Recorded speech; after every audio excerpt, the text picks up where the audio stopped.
사사가 어떤 사람들까지 사사로 보느냐, 이 다음에 엘리야고 사무엘이 있는데 그 사람들까지 사사로 보는 사람도 있고, 보편적으로 이제 마지막 사사를 누구로 보냐면 오늘 본문의 주인공이 누구예요? 삼손이에요. 힘이 센 삼손이 마지막 사사였다, 그렇게 이야기하시는 분들도 계십니다. 그래서 오늘 설교는 마지막 사사라고 할 수 있는 이 삼손의 생애를 우리 한번 쭉 훑어보면서 거기에서 한두 가지 것의 어떤 교훈을 얻었으면 좋겠다 하는 생각을 해봅니다. 이 삼손 그러면은요, 아주 여러모로 많이 회자되는 인물이기도 합니다.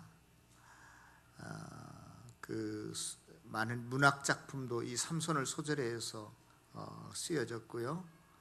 또 여러분들 영화도 보면 삼손과 드릴라라고 하는 영화도 있고, 또 음악도 핸델이나 뭐 여러 가지 여러 많은 음악가들이 이 삼손을 주제로 해서 곡을 쓴 것도 있고, 또 그림도 17세기의 그 유명한 네덜란드 화가 렘브란트라고 하는 사람이 있는데, 그 사람의 그림을 보면 장인을 위협하는 삼손, 또 삼손의 결혼식, 이러한 그림의 제목이 붙어있는 유명한 그림이 있습니다. 이렇게 신자나 비신자 할 것 없이 어떤 문학과 예술의 소재로 삼손이 많이 쓰여졌습니다.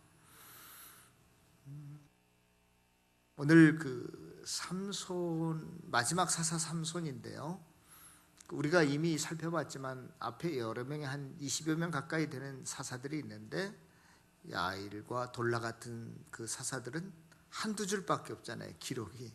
그런데 이 삼사는 그러한 사사들에 비해서 장장 4장, 13장부터 16장까지 이 4장 온통 삼손에 대한 기록으로 가득 차 있습니다. 우선 이 삼손이 어떠한 시대에 태어났는가, 시대적 배경을 한번 살펴보면요, 그 앞에 그 사사 시대에 있었던 이스라엘 백성들은 하나님의 백성인데도 불구하고 굉장히 때로는 어려움과 곤란과 환난을 당해요. 그럴 때마다 이스라엘 백성들이 정신을 차려서 누구한테 부르짖어요? 하나님께 부르짖고 기도하고 하나님을 찾습니다. 그래서 하나님께서 그 이스라엘 백성들에게 사사라고 하는 사람을 보내어서 그 어려움에서 또 힘듦에서 그들을 구원하시고 그들에게 이제 평화를 주시는데요. 그래서 이제 그러한 사이클이 계속 이렇게 반복이 돼요. 그런데 그냥 단순하게 이렇게 반복이 되는 게 아니라 이게 가면 갈수록 그 타락의 정도가 심해져요. 그런데 마지막 삼손 때 와서는 지금 이 이스라엘 백성들이 40년 동안이나 이웃나라 블레셋의 압제를 당하고 고통을 당하고 어려움을 당하고 있었어요. 다른 때보다도 훨씬 기간이 길었는데도 불구하고 이 이스라엘 백성들이 성경에 보니까 하나님을 바라보았다, 찾았다, 하나님께 부르짖었다, 이러한 내용이 전혀 없는 거예요. 네? 하나님께 부르짖었어요? 안 부르짖었어요? 전혀 하나님을 찾지 않았습니다. 부르짖지 않습니다. 또 우리가 잘 아는 것처럼 이 삼손은 마노아, 아버지의 이름이 마노아인데요, 여러분 어느 시대 때 하나님께서 물로 세상을 심판하셨죠? 노아라고 하는 그 똑같은 어근의 단어예요. 마노아. 삼손의 아버지가 마노아였는데 노아라고 하는 것은 평안, 안식, 태평으로 한국말로 번역되는 단어거든요. 그런데 이스라엘 백성들이 그때 당시에 마노아, 이 말은요, 세상에서 하늘에서 내려주는 어떤 평안과 안식이 아니라 세상에서 그들은 평안과 안식과 태평을 누리고 있었어요. 하늘의 것으로 안식과 평안과 태평을 누리는 게 아니라, 그러다 보니까 마노아의 아내가 출산했어요? 출산하지 못했어요? 출산하지 못합니다. 이스라엘의 상태가 그와 같았던 것이죠. 영적인 생산력을 잃어버리고, 다시 말해서 이스라엘 백성들의 어떤 타락과 영적인 어떠한 무지를 나타내고 있었습니다. 그런데도 불구하고 하나님께서 세상에 푹 빠져서 세상에서 평안과 안식을 누리고 있는 그들에게 그냥 하나님의 은혜로 누구를 줘요? 삼손을 태어나게 하시잖아요. 그런데 세상 사람들이, 시대적인 배경이 그러다 보니까 사사로, 나신으로 이 삼손이 태어났는데 이스라엘 백성이 어느 누구도 단 한 사람도 이 사사 삼손을 지지하거나 인정해주는 사람이 없었습니다. 얼마나 정치인들이 정치적인 그 소외감, 인기가 없으면 얼마나 그게 황당한 일입니까? 그 물러나야 되잖아요. 그렇죠? 이 삼손이 그랬어요. 시대가 워낙 타락하고 영적인 무지함 속에 그들이 있다 보니까 이 땅에 자기네들을 구원해낼 그 사사가 태어났는데도 불구하고 그걸 사사로 인정해주는 사람이 이스라엘 백성 중에 한 사람도 없었다니까요. 그래서 아마 삼손은 굉장히 힘들었을 것 같아요.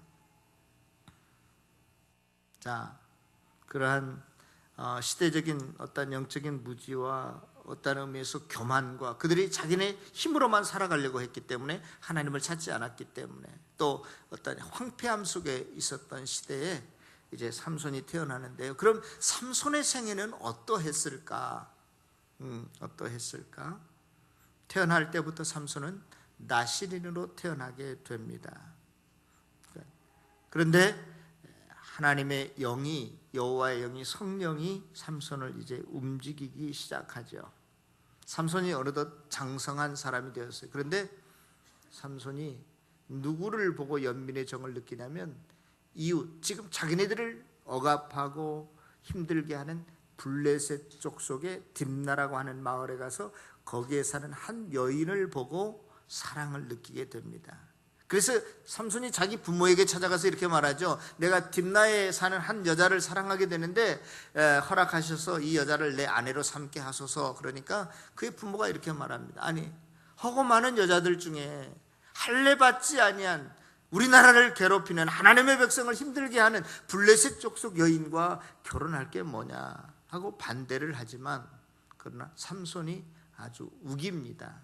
성경에 보면 그의 말투가 아주 험악하고 거칠어요. 자기 부모 안중에도 없어요. 형식적으로만 엄마 아빠 이 결혼 허락해 주세요 그러지만 부모가 분명히 반대 의사를 밝히는데도 불구하고 계속 우겨서 이제 결혼을 하게 되죠. 그 당시 결혼의 풍습은 그런 것이었습니다.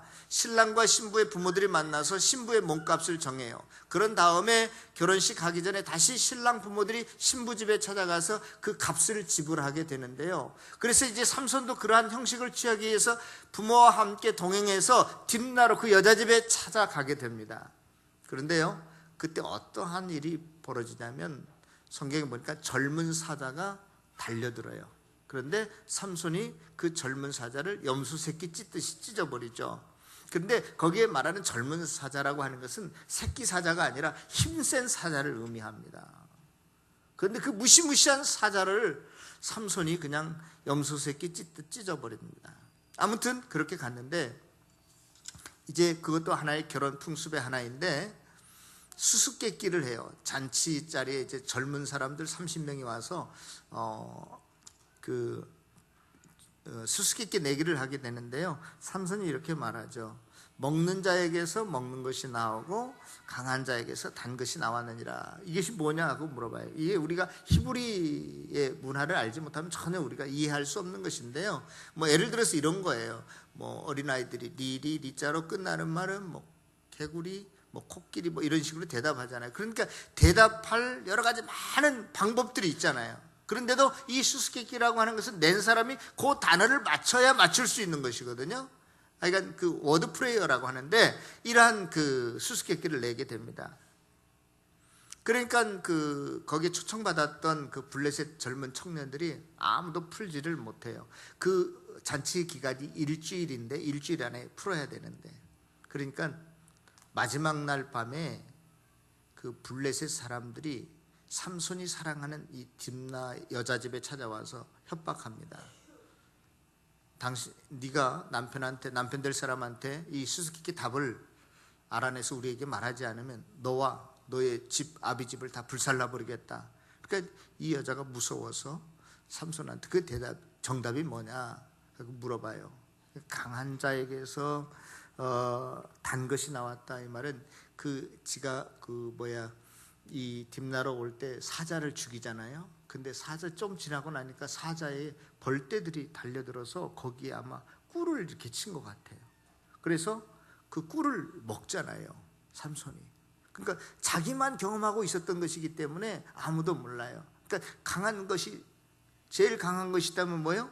사자고, 또 거기에서 그것을 먹는 단 것이 나오는데 그 꿀을 의미하는 거예요. 자기만 경험한 그러한 것이기 때문에 아무도 맞힐 수가 없죠. 그러니까 그 답은 사자와 꿀이었어요. 그래서 이제 그 답을 자기 아내한테 말해주니까 아내는 자기 동족인 블레셋 사람한테 가서 그 정답을 맞추게 하죠. 그래서 이 삼손이 화가 나가지고 에스골론이라고 하는 곳에 가서 사람을 30명을 때려 죽이고 그 옷을 30벌 주기로 했거든요. 그래서 옷을 30벌을 주게 됩니다. 그래서 화가 나서 그냥 자기 집으로 돌아와 버리고 말아요. 자, 한참 있다가 삼손이 그 여자 생각이 났는가 봐요. 딥나에 사는 여자. 집으로 갔더니 이번에는 장인이 앞을 가로막습니다. 네가 지난번에 우리 집에 왔다가 그렇게 화내고 집으로 가버려가지고 그 딸을 너의 친구한테 주었다. 그렇게 돼요. 그러니까 삼손이 얼마나 화가 났겠어요. 그러니까 이제 또 회유를 하죠. 자기 장인이 내 큰 딸보다도 작은 딸이 더 이쁘고 좋으니까 그 딸을 데려가라. 그러니까 그렇지는 않아요. 그러니까 이제 이 삼손이 화가 나가지고 여우 300마리를요 한 쌍씩 이렇게 꼬리를 2마리 꼬리를 이렇게 묶어요. 그러니까 300마리니까 150쌍이 되잖아요. 그 꼬리 끝에 또 뭘 붙여요? 불을 붙여가지고 블레셋 지방에다 놓아버려요. 그러니까 곡식때가 돼서 이제 모든 식물들이 다 말랐을 때인데 그 곡식밭, 감람나무, 포도원이 다 불타버리고 맙니다. 그러니까 피해를 본 그 블레셋 사람들이 이거 어떻게 해서 이렇게 된 일이냐 알고 보니까 삼손 그 장인이 그렇게 해서 그렇게 됐다는 거예요. 그래서 그날 밤에 그 딥나 여자하고 삼손 장인을 블레셋 사람들이 불태워 죽입니다. 또 이 소식을 들은 삼손이 아니 그래도 내 장인인데 아니 불태워 죽여? 그래가지고 그 블레셋 사람들을 굉장히 많이 때려 죽이고 자기는 에담 바위에 피신해 갑니다. 이것을 듣고 또 블레셋 사람들이 그러니까 죽고 죽이는 그러한 그 복수전이 계속되는 거죠. 블레셋 사람들이 3,000명이나 떼거지로 몰려와가지고 삼손을 잡아가겠다는 거예요. 삼손을 잡아가기 전에 실은 그 3,000명의 군사를 이끌고 온 것은 또다시 이스라엘 백성을 공격하고 목을 뺏어가기 위해서 전쟁을 일으킨 거죠. 그러니까 이스라엘 백성들이 뭐라고 말하냐면 우리가 삼손을 잡아줄게, 좀 공격을 멈춰라. 그리고 유대 사람들이 이스라엘 백성들이 군사 1,000명을 일으켜서 지금 그 바위 위에 숨어있는 삼손에게 찾아갑니다. 우리가 죽이지는 않을 테니까 너를 체포만 해서 블레셋 사람에게 넘겨줘야 되겠다 하고 그 삼손을 결박해서 블레셋에게 넘겨주죠. 이것은요 하나님의 백성들이 서로 돕고 사랑해야 될 백성들이 사탄의 세력에 도리어 야합하고 넘겨주는 정말 이스라엘 백성으로서 치욕적인 삶을 지금 살아가고 있다는 것을 말해주고 있어요. 그래서 삼손이 이제 결박되어서 블레셋 사람의 손에 이제 잡혀가는데 그때 갑자기 여호와의 영이 성령이 삼손에게 임해서 그의 그 손에 묶어두은 그 밧줄을요 불탄 삼처럼 어떻게 그냥 끊어져 버리고 말죠. 그때 옆에 있던 나귀 턱뼈가 하나 있었던 모양이에요. 그걸 주워가지고 블레셋 사람을 몇 명이나 쳐 죽여요? 또 1,000명이나 쳐 죽였다라고 하는 것이 이제 저와 여러분들 오늘 읽은 본문 아니겠어요? 그런데 그 1,000명을 그렇게 쳐 죽이고 나서 보니까 너무너무나 목이 갈증이 심했던 것 같아요. 그러니까 삼손이 이번에는 어떻게 하냐면 주여 이제 내가 목말라 죽겠습니다 하고 하나님께 그렇게 부르짖어요. 내가 저 할례받지 못한 사람들의 손에 이제 잡히게 됐습니다. 죽게 됐습니다. 그럴 때 하나님이 그 우묵한 곳을 터뜨려서 거기서 물이 솟아나게 해서 삼손이 그 물을 마시고 정신이 회복되고 몸이 소생하게 되었으므로 그곳 이름을 오늘 설교 본문인데 뭐라고 했어요? 에낙고레라, 부르짖는 자의 샘물이다. 그렇게 이제 불렀다는 것입니다. 주께서 큰 구원을 베풀어 주셨습니다. 자, 이렇게 삼손에 대한 이야기가 오늘 15장인데 16장의 마지막으로 끝나는데, 그것은 여러분들이 잘 아는 삼손과 드릴라에 대한 이야기를 하고 이제 삼손에 대한 모든 이야기가 끝이 납니다. 여러분, 이렇게 쭉 삼손의 일생을 살펴보면서 먼저 이스라엘 백성들은 삼손 시대에 타락할 대로 타락한 사람들이었다라고 하는 것을 우리가 먼저 인식하는 것이 좋을 것 같아요. 이스라엘 사람들은 영적인 무지, 삼손이 사사가 그들을 구원하기 위해서 이 땅에 태어났지만 단 한 사람도 사사를 인정하지 않고 사사를 필요로 하지 않고 하나님 앞에 구하지도 않고 하나님 앞에 찾지도 않았어요. 그들의 힘으로 살겠다는 것이죠. 그래서 사사시대의 그 타락의 극치가 뭐냐면 다 자기의 소견대로 옳은 대로 살려고 했어요. 영적인 교만이죠. 부패가 극에 달했습니다. 그리고 이 땅에 태어난 삼손 역시 나시르로서 태어나고 사사로서 태어났지만 그의 이상은 떨어질 대로 떨어졌어요. 여러분 잘 아는 것처럼 나시리는 뭘 하지 말아야 됩니까? 포도주나 독주도 마시지 말아야 되고요. 또 부정한 것, 어떤 죽음이나 그것을 또 죽은 것, 부정한 음식을 먹지도 말아야 되고, 또 마지막으로 머리털에 삭도를 대지 말아야, 머리털을 자르지 말아야 돼요. 그런데 삼손의 일생을 보면은요, 이름뿐인 사사고 나시린이었지 제대로 지킨 게 없어요. 예? 여자를 좋아해서 여자 집에 가서 결혼식 하려면 뭐가 꼭 필요해요? 포도주 마셔야 돼요. 또 그 딥나라고 하는 여자 집에 갈 때 누구를 찢어 죽여요? 나시리는 뿅아리 한 마리도 죽여서 안 돼요. 그런 시체를 접촉해서도 안 된단 말이에요. 그런데 다 그러한 짓들을 했어요. 나시린으로서 지켜야 될 말씀들을 지키지 않았습니다. 딱 한 가지 뭘 좀 지킨 것 같은데 그건 뭐냐면 머리털은 안 자른 것 같아. 그런데 나중에 그것마저도 잘리고 힘을 잃고 두 눈이 뽑혀지게 되잖아요. 그러면 이 삼손은 삼손 나름대로 제대로 나시리로서 사사로서 제대로 어떤 것 하나 행실을 바르게 한 적이 없단 말이에요. 다 엉터리로 행했어요. 이렇게 삼손에 대한 이야기가 굉장히 다른 사사들에 비해서 양이 많은데 딱 두 사건으로 인해서 다 벌어지는 사건들이에요. 하나는 뭐냐? 딥나라라고 하는 이방 여자를 사랑해서 거기로 가고 오고 하다가 벌어지는 모든 사건들이고, 또 하나는 절세 미인이었던 드릴라를 만나서 일어난 사건, 딱 두 가지. 그래서 성경 신학자들은 이 삼손은 여성 편력이 심했던 사람이었다 이렇게 말해요. 성 중독자였다 이렇게도 말하는 사람이 있어요. 엉터리였다고요. 이 삼손은요. 그만큼 사사시대에 이스라엘 백성들이 어떻게 살았다고요? 자기 옳은 무엇대로? 소견대로. 근데 이 소견이라는 말은요, 직역을 하자면 두 눈을 의미해요. 눈에 보이는 대로 행했다, 겉모습만 보고 행했다, 그런 뜻이에요.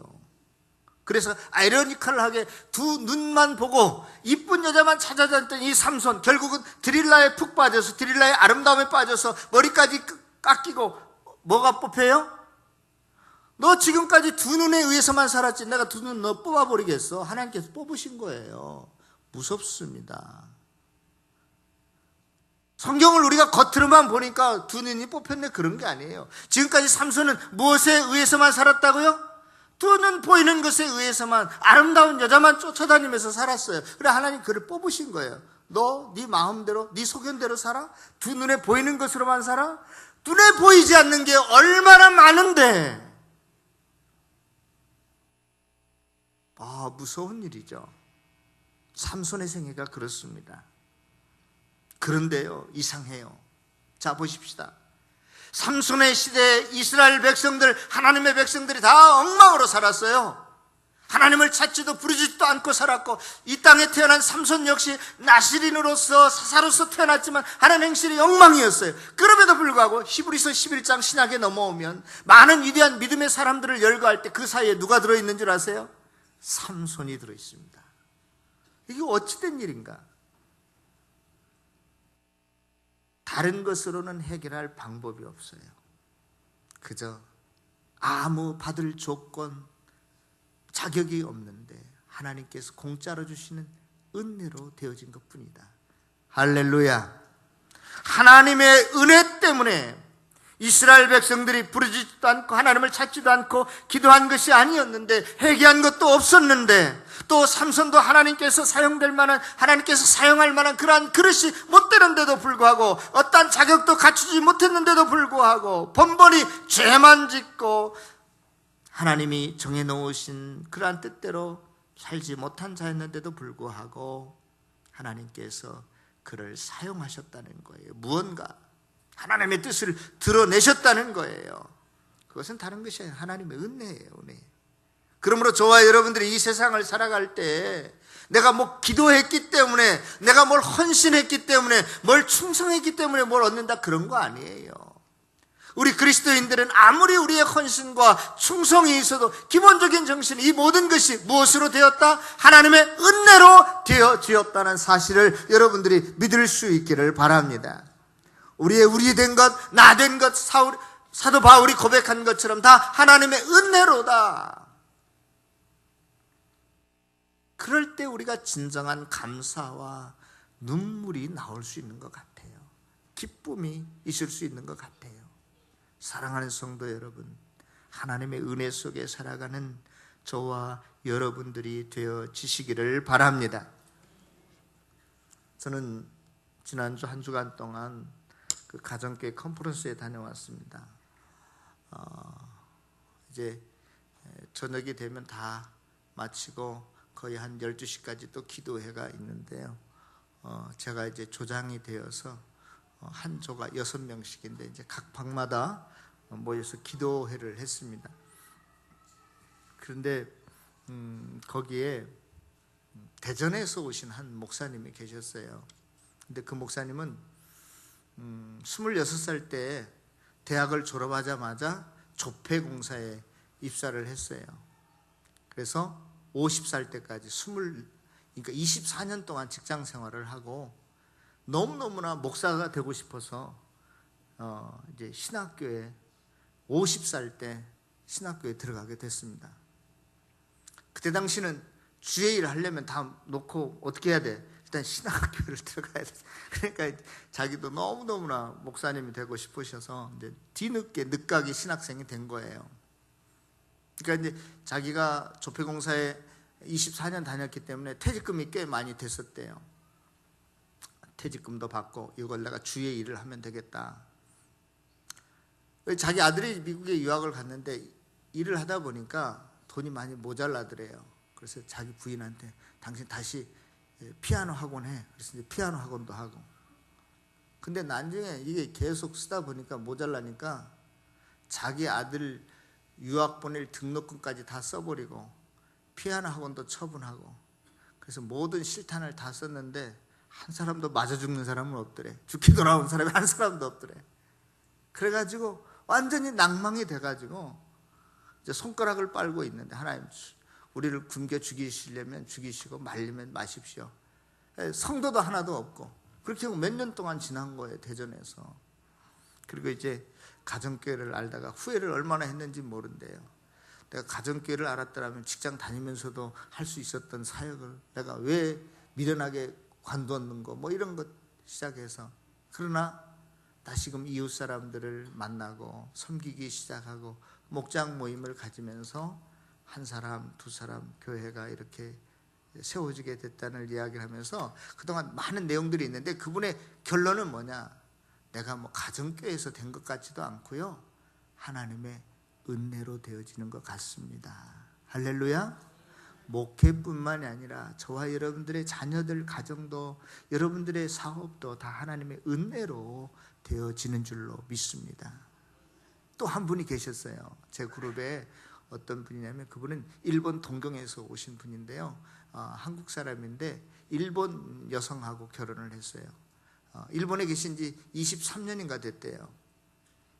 자기 교회는 한국 사람이 90%, 현지인 일본 사람이 한 10% 그 정도 된대요. 근데 하여간 목회를 지금까지 22년 동안은 3년인가를 해왔는데 자기가 일본 여자하고 결혼을 했는데 이 부인이 한국을 그렇게 싫어한다는 거예요. 어떻게 결혼을 했냐 그랬더니 하여튼 간에 결혼을 했는데 이 여자가 한국을 그렇게 싫어한대. 그래서 이 결혼 생활이 순탄치 않을 것 같아서 한국에 데려와서 3년을 살았는데도 한국 음식도 싫고 생활하는 태도도 지저분하고 그래서 하여간 한국이라면 그냥 고개를 설레설레 흔들. 참 영하다. 어떻게 근데 한국 남자하고 결혼을 했었고 내가 그랬는데. 그래서 자기가 아들이 둘인데 자기 아들이 태어났는데 한국말을 하나도 못 쓰게 한다는 거예요. 자기 부인이. 얼마나 힘들겠어요. 예? 그 목사니까 선교사니까 다시 이제 일본으로 들어가서 그렇게 선교를 하기 시작하는데 얼마나 갈등이 심한지 지금 자기가 동경 내 이름은 밝히지 않겠어요. 그 교회에서 지금 담임 목사인데 자기 부인이 자기 교회를 안 나오는 거예요. 몇 년이나 7년이나 안 나왔다는 거예요. 응? 그거 얼마나 힘들겠어요. 예? 그리고 또 자기 아내가 그렇게 자꾸 푸시하고 그러니까 우울증에 걸려 있고 너무너무나 힘들었는데 목사님 나는요 선교하는 게 아니라 우리 와이프 전도하고 있습니다 그러더라고. 얼마나 힘들지. 예? 근데 가정교회를 시작한다고 이제 음식을 하잖아요. 각 집에서 목사님 집에도 이제 음식을 하는데 이 자기 부인이 음식하는 걸 그렇게 좋아한대요. 예? 그러니까 뭐 신앙이고 뭐 기도도 이런 거 없는데 요리해 주는 걸 너무나 좋아해가지고 사람들 데리고 오라 그런대. 그거는 그래가지고 조금 뭐 한 주일 빼는 왜 안 데려오냐고 이번 주일에 그런데 우리하고 정반대네 내가 그랬는데. 그래가지고 우리 집에서 15명까지는 해 먹일 수가 있으니까 15명까지는 데리고 오라 그런대. 그래서 자기는 하나님의 은혜가 아니라 하나님의 은혜로 이 가정교회 하면서 자기 부인도 다시 교회 나오게 되고 자기 교회 나오게 되고 가정교회가 이렇게 우리의 삶을 지금 회복하고 있습니다. 그러면서 그 목사님도 그래요. 가정교회가 아니라 하나님의 은혜로 되어지는 것 같아요. 목사님. 할렐루야. 우리가 뭘 한다고 하고 뭐 안 한다고 뭐 되어지고 그런 건 아닌 것 같아. 하나님께서 우리의 별볼일 없는 모습이지만 믿음도 없는 자들이지만 헌신도 못하고 충성도 못하는 자들이지만 그 사람의 마음을 움직이고 그 사람의 발걸음을 움직이고 그래서 되어지는 것이지 저와 여러분들이 뭘 했다고 되어지고 안 되어지고 그런 건 아닌 것 같아요. 오늘 삼손의 일생을 쭉 살펴보면서 우리가 그것 한 가지 크게 얻을 수 있는 것 같습니다. 삼손은요 나시른으로서도 엉망이고 또 사사로서도 제대로 행한 적이 한 번도 없어요. 두고 보세요. 쭉 한번 읽어보세요. 삼손의 일생을. 그냥 그때그때마다 어떤 놀라운 힘센 기적을 나타내는데 그것도 자기가 근육질의 사나이라서 그런 게 아니라 하나님의 영이 임함으로 1000명도 죽이고 2000명도 죽이고 나중에 마지막에 죽을 때도요 이 기둥을 이 집을 떠안고 있는 이 두 기둥을 어떻게 해요? 안고 죽습니다. 그때도 무엇가 임해요? 하나님의 영이. 제가요 그래서 우리 성경 공부하는 팀들한테 그랬어요. 삼손은 저처럼 비실비실한 사람이 분명한데 그러나 그렇게 놀라운 힘을 발휘할 수 있었던 것은 그때마다 무엇이? 하나님의 영이, 여호와의 영이, 성령이 임했기 때문이다. 그러므로 우리가 힘이 세고 안 세고 그거 중요하지 않다. 여러분들이 많이 배우고 못 배우고 그거 중요하지 않다. 여러분들이 돈이 있고 없고 그거 중요하지 않다. 내가 젊고 늙고 그거 중요하지 않다. 하나님의 은혜가 임하면 저와 여러분들이 나는 할 수 없지만 무엇이든지 할 수 있으리라고 믿습니다. 나는 할 수 없지만 내게 능력 주시는 자리에서 모든 것을 할 수 있느니라. 이것이 믿음의 사람이에요. 이렇게 고백할 때 주의 영이 오늘날 저와 여러분들에게도 우리의 자녀들에게도 우리의 가정과 교회에게도 임할 줄로 믿습니다. 하나님의 은혜로 삽시다. 하나님의 은혜가 아니면 소망이 없어요. 하나님의 은혜가 임하면 지금 잘못되어지고 있습니까? 그것이 축복으로도 바뀔 수 있습니다. 그래서요, 삼손은 이제 마지막으로 그 두 눈이 뽑히게 되잖아요. 그리고 소나 말처럼 감옥에서 맷돌을 돌리다가 마지막 블레셋 사람들이 큰 연회를 베풀어요. 큰 집에서. 그때 블레셋 장관들이 그렇게 이야기합니다. 야, 이럴 때 즐거운 이벤트 하나 만들어 보자. 그래, 그 감옥에 그 힘센 삼손이 있다며 불러와서 한번 제주를 부려보게 하자. 끌어냅니다. 그때 삼손을 이끌고 가는 사람에게 삼손이 이렇게 말합니다. 이 집을 떠받치고 있는 기둥 사이에 나를 좀 묶어다오. 삼손이 그 기둥 사이에 섰어요. 그리고 하나님께 마지막으로 이렇게 기도합니다. 하나님, 지금까지는 내가 두 눈으로만, 내 인간의 소견으로만, 내 머리로만 인생을, 내 경험으로만, 학식으로만, 기술로만 살았습니다. 그러다가 내 이 두 눈이 뽑히고 말았지 않습니까? 그러나 마지막 하나님께서 나에게 힘을 주셔서 이번만이라도 강하게 하셔서 그런 걸 기도하는 걸 보면 하나님이 주신 힘이었어요. 지금까지 나귀 턱뼈로 1000명을 죽이고 이렇게 했을 때도 자기 힘이, 육신의 힘이 나는 결코 아니었다고 생각해요. 삼손 그림을 그리는 사람은 다 막 근육질에 그냥 보디빌딩 하는 사람처럼 울퉁불퉁하게 그리는데요, 내가 그림을 그린다면, 삼손 그림을 그린다면 아주 저처럼 빈약하게 빼빼 고른 사람으로 아마 그릴런지 모르겠어요. 성경에 보면 결코 삼손은요, 자기 육신의 힘으로 힘을 쓴 사람이 아니라니까요. 하나님께 기도합니다. 하나님, 이번만 나에게 강한 힘을 주세요. 그리고 이 두 기둥을 껴안고 죽습니다. 그때 성경은 이렇게 기록합니다. 삼손이 살았을 때 죽인 자보다 죽을 때 죽인 자가 훨씬 더 많았더라. 할렐루야. 삼손은 죽음으로써 예수 그리스도를 예표한 사람이 되었어요. 이게 무슨 말이냐면요, 그러한 삼손의 죽음을 하나님에 의해서 저와 여러분들도 삼손처럼 다 죽임을 당해야 될 그러한 존재들이라는 거예요. 그러나 동시에 우리의 죄를 걸머지고 죽으신 예수 그리스도의 죽음을 예표했어요. 이 삼손의 죽음은요, 다시 말해서 예수 그리스도의 죽음으로 끝나지 않고 예수 그리스도께서 죽으심으로 말미암아 저와 여러분들이 그 안에서 모든 죄와 사망에서 해방되어지는 새 생명을 얻는 새로운 존재로 태어나는 것처럼 삼손의 죽음으로 인해서 이스라엘 백성들을 그동안 얽매이고 있던 모든 그 블레셋들의 억압과 그 다음에 그들의 어려움과 학정에서 그들이 이스라엘 백성들이 해방되게 되거든요. 할렐루야. 그래서 바울은 고린도 후서 5장에 보면 이렇게 말합니다. 구원을 하나님이 그의 아들 예수 그리스도를 보내셔서 우리와 죄와 하나 되게 하셨다. 결혼하게 하셨다.